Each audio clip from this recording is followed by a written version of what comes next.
Hello दोस्तों, आज एक नए टॉपिक पर मैं डिस्कस करूंगा। आज का टॉपिक है रुधिर वर्ग की वंशागति, इनहेरिटेंस ऑफ ब्लड ग्रुप। ये वैज्ञानिक थे फेलिक्स बर्नस्टीन, जिन्होंने 1924 में सबसे पहले रुधिर वर्ग के वंशागति का पता लगाया था। इन्होंने ये बताया कि रुधिर वर्ग जो है एक आनुवंशिक लक्षण है। रुधिर वर्ग आनुवंशिक लक्षण है, तो आनुवंशिक लक्षण की जो वंशागति होती है, अर्थात रुधिर वर्ग की जो वंशागति होगी वह मेंडेलियन वंशागति की तरह होगी। यानी जिस तरह से मेंडल के लक्षण एक पीढ़ी से दूसरी पीढ़ी में स्थानांतरित होते हैं, उसी तरीके से रुधिर वर्ग के लक्षण भी एक पीढ़ी से दूसरी पीढ़ी में स्थानांतरित होंगे। इसका मतलब यह हो गया कि माता पिता के जीनोटाइप यानी माता पिता में उपस्थित जीन ही बच्चे के रुधिर वर्ग का निर्धारण करेंगे। तो इसके पिछले वीडियो में हम लोग देख चुके हैं कि कौन कौन सा जीनोटाइप रहेगा तो कौन कौन सा रुधिर वर्ग संभव है। तो इधर रुधिर वर्ग ए के लिए दो तरह के जीनोटाइप संभव हैं। IA यानी दोनों समयुग्मजी अवस्था में अलेल हों तो ये समयुग्मजी, या एक IA और एक IO यानी विषम युग्मजी अवस्था में हो तो दोनों अवस्थाओं में रुधिर वर्ग ए का ही निर्माण होगा। इसी तरीके से रुधिर वर्ग बी के लिए दो तरह के जीनोटाइप हैं, एक समयुग्मजी अवस्था में IB, दूसरा IB-I0 अर्थात विषम युग्मजी अवस्था में। इसी तरीके से आप देख सकते हैं रुधिर वर्ग AB के लिए, तो रुधिर वर्ग AB के लिए एक ही जीनोटाइप संभव है, वह भी विषम युग्मजी अवस्था में, लेकिन ये दोनों जीन एक दूसरे के समप्रभावी होते हैं, अर्थात दोनों ही अपना प्रभाव दिखाते हैं। और चौथा और लास्ट है ब्लड ग्रुप O। यह अप्रभावी जीन जब समयुग्मजी अवस्था में उपस्थित होता है तब ब्लड ग्रुप O का निर्माण होता है। तो ये लास्ट पॉइंट में हमने लिख दिया है कि बच्चे का रुधिर वर्ग माता पिता के जीनोटाइप या जीन पर निर्भर करता है। माता पिता में जो जीन होगा वही अगली पीढ़ी में मेंडेलियन इनहेरिटेंस के अनुसार अगली पीढ़ी में वो जाएगा, और बच्चे के जीनोटाइप जो होंगे यानी माता पिता के आधार पर ही बच्चे का जीनोटाइप होगा, और बच्चे का जीनोटाइप जो होगा उसके अनुसार उसका रुधिर वर्ग होगा। ये दोस्तों उदाहरण के द्वारा हम आपको समझाने का प्रयास करते हैं कि किस तरह से माता पिता के जीनोटाइप जो होते हैं वो बच्चे के रुधिर वर्ग का निर्धारण करते हैं। तो ये नीट 2017 का क्वेश्चन है कि एक पति और पत्नी का जीनोटाइप IA-IB ये पति का है और पत्नी का IA-I0 है, तो इनके बच्चों के रुधिर वर्गों में कितने जीनोटाइप एवं फिनोटाइप संभव हैं। तो अब ये विकल्प दिया हुआ है, तो पहले हम लोग इसको हल करते हैं। तो जो दिया हुआ है क्वेश्चन में उसको हम लोग लिख लेते हैं कि जो पति है उसका जीनोटाइप दिया हुआ है IA और IB, और पत्नी का जीनोटाइप दिया हुआ है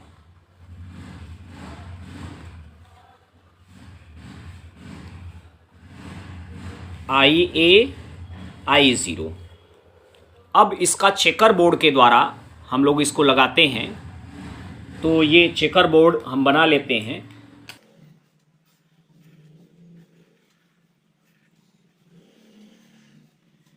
तो एक तरफ हम पति के लिख लेते हैं और एक तरफ पत्नी के। तो पति का IA-IB है और पत्नी का IA और I0 है। तो अब ये बच्चे हैं, तो बच्चे में पति और पत्नी दोनों का जीन आएगा। तो इसमें जो बच्चा होगा इसका जीनोटाइप होगा IA, यहाँ से आएगा पिता के द्वारा, इसको पिता ले लेते हैं और इसको माता ले लेते हैं। तो IA पिता के द्वारा आ गया, IA माता के द्वारा आ जाएगा। तो ये जो बच्चा होगा इसका जीनोटाइप ये होगा। इस बच्चे का जीनोटाइप देख लीजिए, B यहाँ से आएगा, A यहाँ से आएगा, तो IA और IB। इसी तरीके से इसका निकालते हैं, तो यहाँ पे IO है और यहाँ पे A है, IA है, तो ये हो जाएगा IA और I0। इसी तरीके से यहाँ पे आप देख लीजिए, तो IB और यहाँ से I0। तो ये हमने जीनोटाइप निकाल लिया। अब ये जीनोटाइप कितने प्रकार का है हम लोग देख लेते हैं। तो ये एक प्रकार का ये जीनोटाइप हो गया IAIA, दूसरा IAIB, तीसरा IAI0 और चौथा IBI0। तो ये 4 प्रकार के हमको क्या मिल गए, जीनोटाइप मिल गए। और फिनोटाइप देख लेते हैं हम लोग कि फिनोटाइप कितने मिलेंगे। अब देखिए IAIA रहने पे रुधिर वर्ग A बनेगा, IAIB रहने पर रुधिर वर्ग AB बनेगा, IAI0 रहने पर चूंकि IA इसके ऊपर प्रभावी हो जाएगा तो A का लक्षण आएगा तो रुधिर वर्ग A बनेगा, और IBI0 रहने पे B 0 पे प्रभावी हो जाएगा तो ये बच्चा जो होगा रुधिर वर्ग B का होगा। तो इस तरह से आप देख सकते हैं कि A रुधिर वर्ग वाला बच्चा मिलेगा, AB वाला मिलेगा, और तो फिनोटाइप कितने मिलेंगे, 1, 2 और 3। तो 3 तरह के फिनोटाइप हमको मिलेंगे। तो इस तरह से आप निकाल करके अब हम लोग आंसर की तरफ देखते हैं कि विकल्प क्या दिया हुआ है। हमको आंसर जो मिला है 4 मिला है जीनोटाइप और 3 मिला है फिनोटाइप। और आंसर की तरफ चलते हैं हम। तो ये देखिए क्या दिया हुआ है कि 3 जीनोटाइप 3 फिनोटाइप, तो ये गलत है। 3 जीनोटाइप और 4 फिनोटाइप, यह भी गलत है। 4 जीनोटाइप और 3 फिनोटाइप, तो आप देख सकते हैं कि हमको मिला है 4 जीनोटाइप और 3 फिनोटाइप। तो 4 जीनोटाइप और 3 फिनोटाइप, ये आंसर सही होगा और बाकी 3 आंसर गलत होंगे। तो इस तरह से आप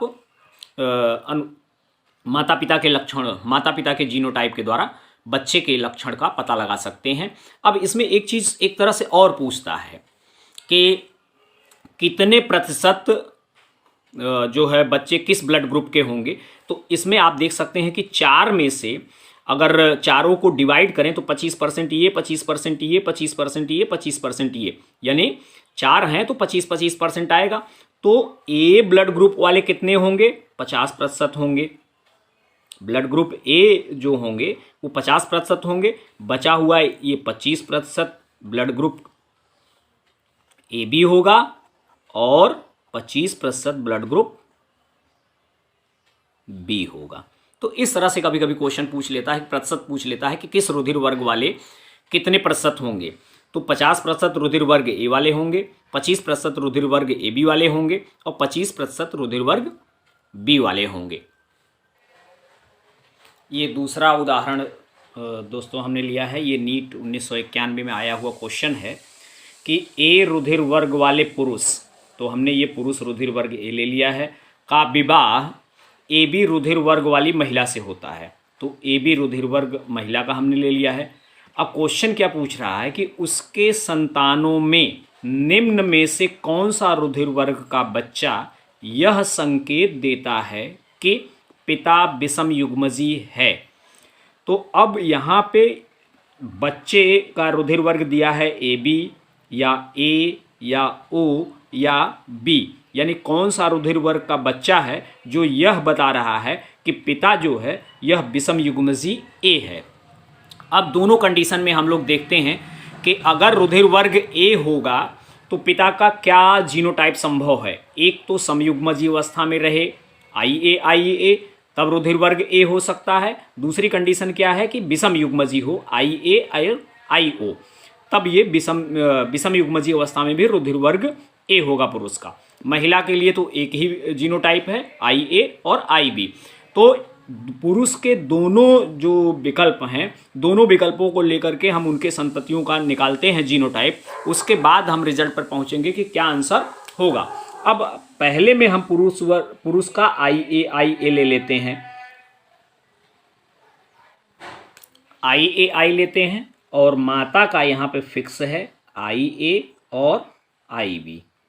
इन दोनों कंडीशन में लेकर के हम संततियों का निकालते हैं।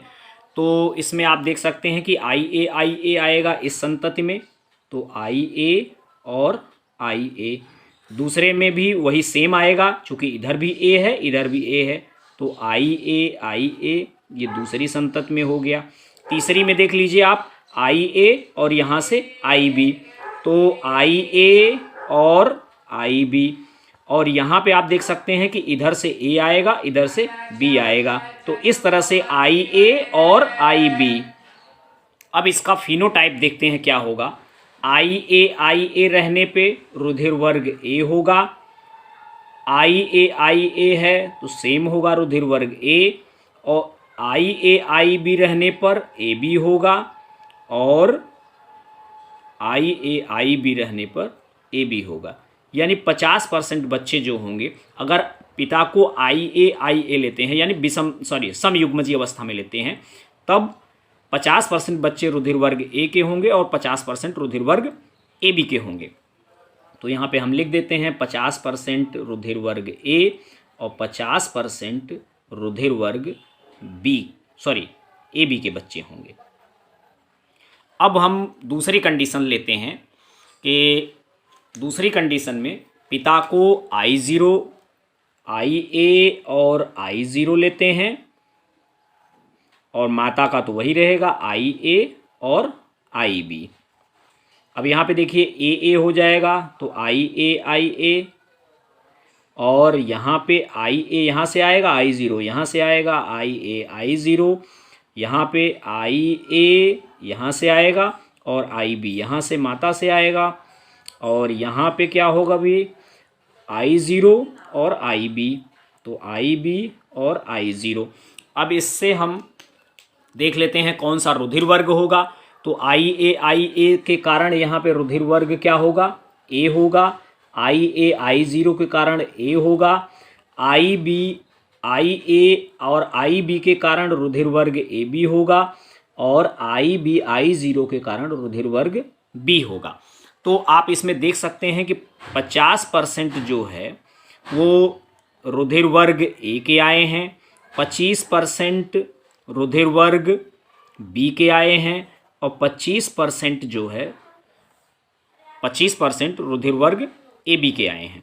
तो अब दोनों की तुलना करिए कि अगर IA रहता है यानी समयुग्मजीय अवस्था में पिता रहता है तो रुधिर वर्ग ए और ए बी मिलता है, जबकि अगर विषम युग्मजीय अवस्था में रहता है तो ए बी और ए बी यानी बी यह अतिरिक्त मिल रहा है समयुग्मजीय अवस्था की तुलना में। अगर विषम युग्मजीय होता है तो रुधिर वर्ग बी भी मिल रहा है, जबकि इसमें ए और ए बी मिल रहा है, और इसमें ए और ए बी के अलावा बी मिल रहा है। इसका मतलब आंसर हमारा बी रुधिर वर्ग होगा। यानी बी रुधिर वर्ग वाला संतान यह संकेत दे रहा है कि पिता विषम युग्मजीय अवस्था में है। तो इस विकल्प में आप देख सकते हैं कि ए बी, ए, ओ और बी, तो हमारा आंसर क्या होगा, बी। तो इस तरह से दोस्तों आप रुधिर वर्ग की वंशागति को क्वेश्चन देख सकते हैं। कोई भी क्वेश्चन आएगा उसको आसानी से जो क्वेश्चन में दिया रहे उसको पहले आप लिख लीजिए, फिर क्या पूछ रहा है उस दिशा में अगर आप जाएंगे तो आप बेहतर तरीके से क्वेश्चन को हल कर पाएंगे। दोस्तों हमारा वीडियो देखने के लिए आपको बहुत बहुत धन्यवाद। दोस्तों अगर हमारे चैनल पे आप नए हो तो मेरे चैनल को सब्सक्राइब करिए, लाइक करिए, हमारे वीडियो को शेयर करिए। धन्यवाद।